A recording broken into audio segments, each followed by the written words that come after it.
สวัสดีทุกคนมื้อนี้เราจะมาถามหนุ่มรอประจำดงโดของเราว่าพวกเขาคิดแนวใดเกี่ยวกับเรื่องของผู้หญิงเขาจะมีประมาณ 2-3 คำถามถ้าว่าทุกคนพร้อมแล้วไปเบิ่งกันเลยสบายดีเอ สบายดี มื้อนี้พวกเขามีคำถามที่อยากมาถามอ้ายเกี่ยวกับเรื่องของผู้หญิงว่าอ้ายคิดแนวใดเขาจะมีประมาณ2คำถามให้อ้ายตอบฉะนั้นเราไปคำถามที่1เลยโอเคคำถามที่1ก็คือสเปคของอ้ายหรือว่าผู้หญิงที่อ้ายมักผู้หญิงที่เบิ่งคือผู้ใหญ่หรือว่าเป็นผู้หญิงที่สดใสขายคือเด็กน้อยย้อนหยังโอ้โอเคส่วนตัวคิดว่ามักสดใสคือเด็กหน่อยย้อนว่าเด็กหน่อยเวลาเบิ่งเด็กหน่อย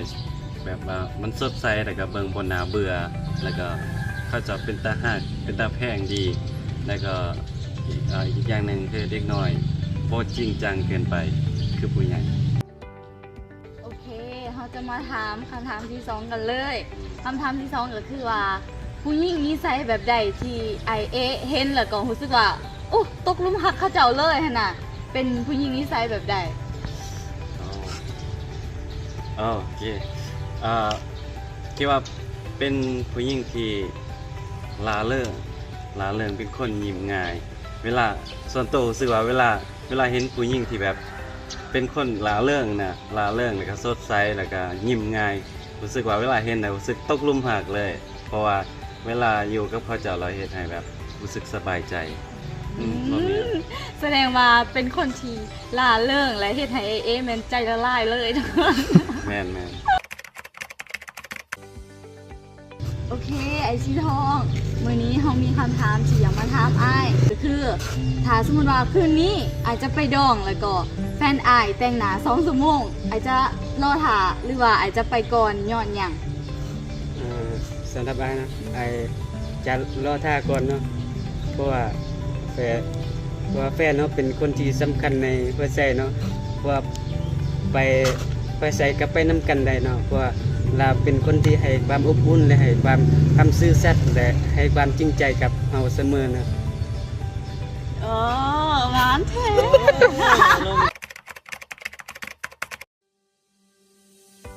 โอเคยูดาเขามีคำถามที่อยากจะถามก็คือยูดามักผู้หญิงที่นิสัยแบบเป็นผู้ใหญ่หรือว่านิสัยแบบลาเริงคือเด็กน้อยย้อนหยังมักผู้หญิงที่นิสัยลาเริงคือเด็กน้อยหลายกว่าเนาะเพราะเบิ่งเราแบบคือน่าฮักของผู้ใหญ่นะผู้ใหญ่อาจที่จริงจังหลายโคตรไอคิดแนวใดเกี่ยวกับผู้หญิงที่มาจีบอ้ายก่อนย้อนหยังคิดแนวใดวะไอ้กับบ่ได้แปลกเด้กับบ่ได้แปลกที่แบบผู้หญิงเขาจะมาจีบก่อนนะแต่ว่าลึกๆแล้วเนาะก็รู้สึกแบบก็ดีนะก็ดีที่แบบเขาก็ยังรออยู่นะแต่เขาจะผู้หญิงจึงเขามาจีบนะก็เป็นความรู้สึกนึงที่แบบซึ่งในยุคนี้เนาะก็บ่ได้จำเป็นว่าผู้ชายต้องได้เข้าหาก่อนเนาะผู้หญิงสามารถที่จะเข้าหาก่อนได้เนาะโอเคแหละยังมีอีกคำถามหนึ่งเนาะที่อยากจะถามอ้ายก็คือระหว่างผู้หญิงที่ฉลาดแต่ก็ผู้หญิงงามอ้ายคิดว่าอันใดที่สำคัญก่อนนะสำหรับอ้ายอันนี้ก็ต้องได้เบิกตามความเป็นจริงเนาะถ้าว่าเขาอยู่กับสังคมรายแน่นอนก็ต้องเลือกผู้งามก่อนนะเนาะแต่ถ้าว่าแบบถ้าว่าเขาอยากได้คู่ชีวิตเขาต้องได้เลือกคู่ที่ฉลาดแล้วก็เป็นผู้นำในการดูแลครอบครัวอย่างประมาณนี้ระหว่างผู้หญิงที่นิสัยเป็นผู้ใหญ่กับ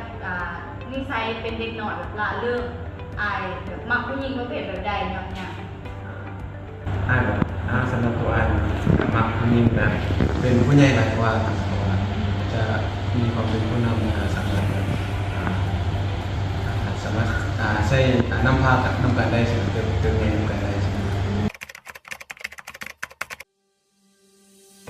ขอให้เรามีความสุขหลายๆแล้วก็ขอให้เราในก้าวหน้าในหน้าที่การงานแล้วก็ขอให้เราสุขภาพดีแต่ขอให้เราเป็นในทางข้าพเจ้าตลอดไปอยากบอกว่าข้อยิ้มของเจ้าเฮ็ดให้ใจข่อยละลายจุ่มมั่วอยากบอกพระเจ้าว่าหักเด้อแต่บ่กล้าบอกบอกว่าคิดเอาเด้อฮักเจ้าเด้ออยากให้เจ้าเข้ามาไวๆคิดเอาเด้อเห็นหน้า โอ้อันนี้เนาะอันนี้ก็ตอบรับความในใจเลยดีเด้อก็อยากให้กับเจ้าฮู้แน่นะในการที่แบบเฮากำลังที่แบบมีใจหรือแบบเนี่ย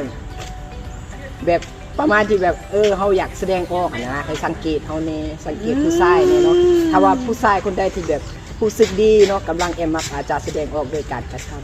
ำอาจจะเป็นแบบนี้ ว้าว